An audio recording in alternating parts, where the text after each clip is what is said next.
A farm that failed at this exact crop once already just got told by an Italian chef in the heart of Italy's own pasta wheat region that it's very good. That sentence alone should stop you scrolling.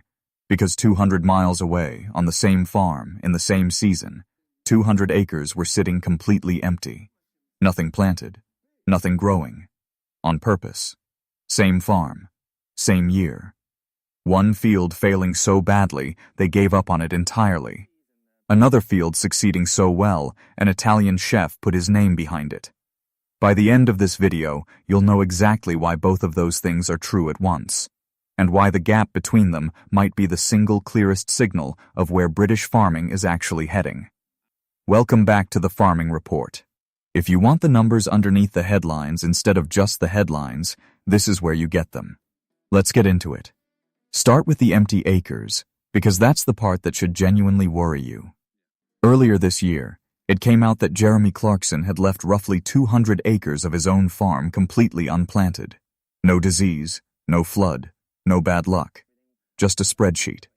UK feed wheat has been trading at around £196 a ton.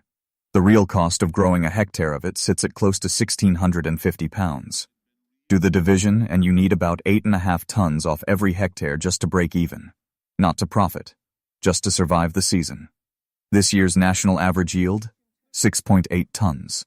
Read that gap again, because that gap is not a diddly squat problem.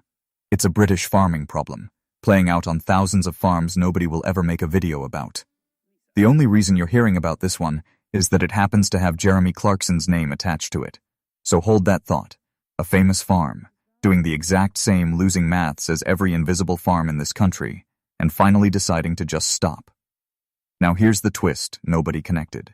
While that ordinary wheat was quietly bleeding money, another crop was growing somewhere else on the same land. Durum wheat. The hard wheat. The one pasta and semolina actually come from. And this is the part that should genuinely surprise you. This exact crop already failed at diddly squat once before. Not rumored. Not implied. Written down, in Clarkson's own words, in one of his own books. The durum failed. So why bring back a crop that's already beaten you? Because durum wheat isn't really a British crop. It's a Mediterranean one. It wants heat. It wants dryness right through the run-up to harvest. Give it rain at the wrong moment and the whole batch collapses below milling spec. Protein too low, falling number gone, and instead of pasta wheat you're left holding overpriced animal feed. That's exactly what happened the first time. A bet against the British climate that simply didn't land. Which is what makes this year strange. Because this year, Britain had its earliest wheat harvest on record. Hot, dry, weeks ahead of schedule. Brutal for ordinary wheat, a huge part of why yields crashed below break-even nationwide. But that exact weather is durum wheat's entire wish list. Heat, low rainfall, concentrated protein from a leaner season. The same conditions that emptied 200 acres of ordinary wheat are the conditions that finally made the crop that already failed once work. That's not luck. That's one farm quietly running two opposite bets on the same land in the same season, and only one of them was built for the weather that actually showed up. Which brings us to Puglia. And here's why flying a plate of pasta into an Italian kitchen wasn't just content for the algorithm. It was a stress test in front of the one judge on earth qualified to fail it. Puglia isn't a random Italian town. It's one of the country's most important durum wheat regions. Put a plate of English-grown pasta in front of a chef there and you're not asking for a compliment. You're asking the toughest possible examiner to mark your homework, live, on camera, with no way to edit the result afterward. He said it was good. That's not diddly squat marketing itself. That's independent validation. Nobody can wave away as farm shop hype. And underneath that one moment is the actual business lesson hiding in this entire story. The part almost every article about this missed completely. When diddly squat sells raw wheat, they don't set the price. The market does. Global commodity swings, shipping costs out of the Black Sea, a heat wave on the other side of the planet, the strength of the pound, none of it is theirs to control. They grow it, and someone else, thousands of miles away, decides what it's worth. But the second that same wheat becomes a bag of pasta with the diddly squat name on it, every single one of those rules disappears. There's no futures contract for a bag of pasta. Nobody calls the farm shop to say the price moved 300 pounds a ton overnight. Diddly squat sets that number. Themselves. Every time. And here's the part that should really change how you see this farm. This isn't the first time they've made this exact move. It's not even the second.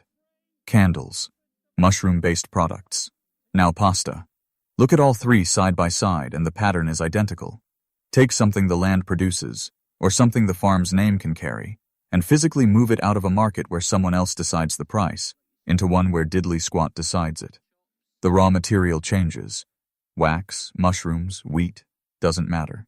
The strategy underneath never does. Stop being a price taker. Become a price maker. That's the actual difference between 200 empty acres and a plate of approved pasta. Same soil. Some cases, literally the same field, different years. One product is trapped inside a global commodity market that is currently punishing British wheat growers just for showing up to plant it. The other one walked straight out of that market entirely and now answers to nobody but the people willing to pay for it. Now, before this starts sounding like a farm that can do no wrong, let's be honest about the part that doesn't get said enough. One good harvest does not undo one failed harvest. Durum wheat has already failed once on this exact land, in a completely ordinary British year, and it only worked this time because of one of the driest, hottest, earliest harvests this country has ever recorded. Give it a wet July next summer, and there's a genuine chance this crop lands straight back in the failure pile it came from. Anyone telling you this is now a guaranteed winner for British farming skipped past that risk on purpose, because it makes for a worse headline. But notice what that risk doesn't actually touch.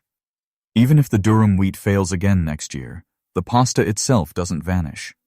The branding stays. The fact that an Italian chef, in Italy's own pasta wheat country, already said on camera that it was good, a rainy July can't undo that. The crop is the experiment. Escaping a commodity market that has zero interest in your name, and building something where your name is the entire product, that's the actual strategy. And that part survives the weather no matter what it does next year. So here's where this lands. 200 empty acres. One plate of approved pasta. Same farm. Same year. Those two facts aren't a contradiction. They're the same argument, told from opposite ends of it. Grow the commodity, and a market you don't control decides whether you make it through the season. Grow something with your own name on it, and for once, you get to decide that instead.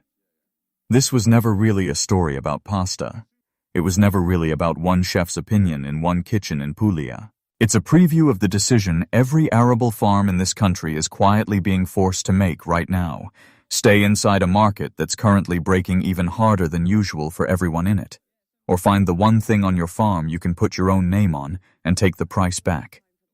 If you want the full breakdown of exactly how those 200 acres ended up empty in the first place, the real numbers, not the headline, that video's linked right here, and it's the one that makes this whole story make sense. Subscribe if you want more of this. Numbers first, headlines second. See you in the next one.